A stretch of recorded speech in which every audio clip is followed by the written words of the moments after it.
एक प्रश्न किसी ने करा है, बड़ा सुंदर प्रश्न है, समझने वाला प्रश्न है कि हम शंकर जी के मंदिर में जाते हैं,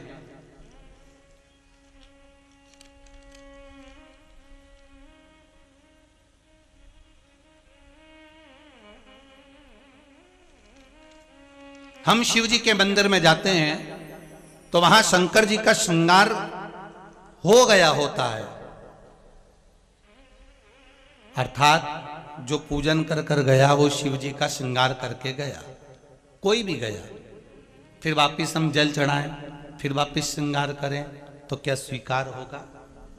एक सहज वाली बात है, बहुत सुंदर प्रश्न है। इसका उत्तर भी बड़ा सरल है कि आपके पहले कोई पूजन करने आया पशुपति व्रत का या सोमवार का या मंगलवार का या बुधवार का, जो भी पूजन करने आया उसने पूजन करा, श्रृंगार करा, इसके बाद में आप पहुंच गए, आपने भी लोटा भर के पानी चढ़ा दिया, तो क्या भगवान स्वीकार करेगा?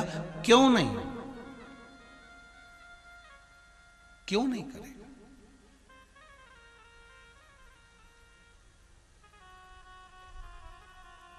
एक पिता के 5 पुत्र हैं, बहुत सरल भाषा में समझना इस प्रश्न का उत्तर। एक पिता के 5 पुत्र हैं, पिता के लिए 5 पुत्र बराबर हैं, बोलो सही है कि गलत है?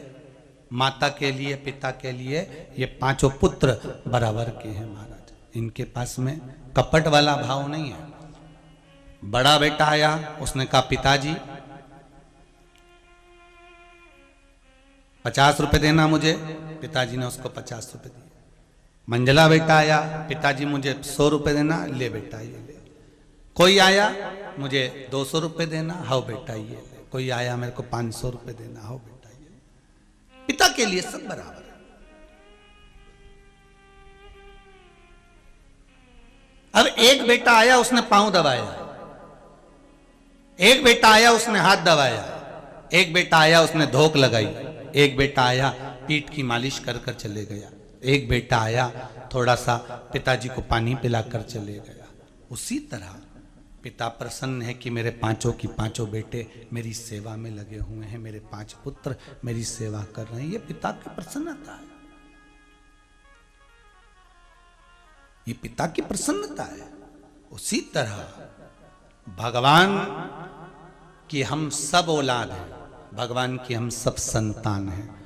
जो बेटी जो बेटा जब आता है और जब पूजन कर कर जाता है, भगवान उसकी पूजा को उसी समय स्वीकार कर लेता है। भगवान ये नहीं सोचता कि मेरा श्रृंगार हुआ है, केवल एक देव अधिदेव महादेव ही तो ऐसे हैं जो दिन भर नहाते हैं, दिन भर उन पर पानी चढ़ता है, दिन भर उनका श्रृंगार होता है, दिन भर उनका आनंद होता है, दिन भर भोग लगता है, दिन भर दिया लगता है, दिन भर उनका स्नान पूजन होता है। केवल एक देव अधिदेव महादेव ही तो ऐसे हैं जिनके मंदिर में जाने का कोई मुहूर्त नहीं होता, जब मर्जी पड़े तब चले जाओ। सारे देवताओं के मंदिर में तो दरवाजे भी रहते हैं, सारे मंदिरों में तो दरवाजे और चौखट भी होती है, पर पहले का अगर नियम निकाल कर देखोगे तो शंकर जी के मंदिर में ना तो दरवाजा होता था ना चौखट होती थी।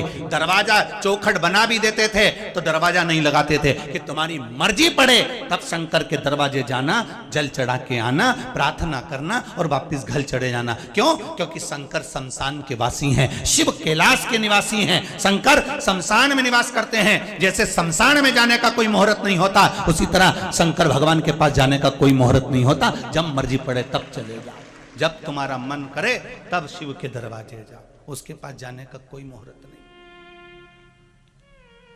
उसके पास पहुंचने का कोई मुहूर्त नहीं, उसकी चौखट पर जाने का कोई मुहूर्त नहीं है। तुम्हारा जब मन पड़े, तुम्हारा जब मन करे तब शिव के दरवाजे पहुंचो।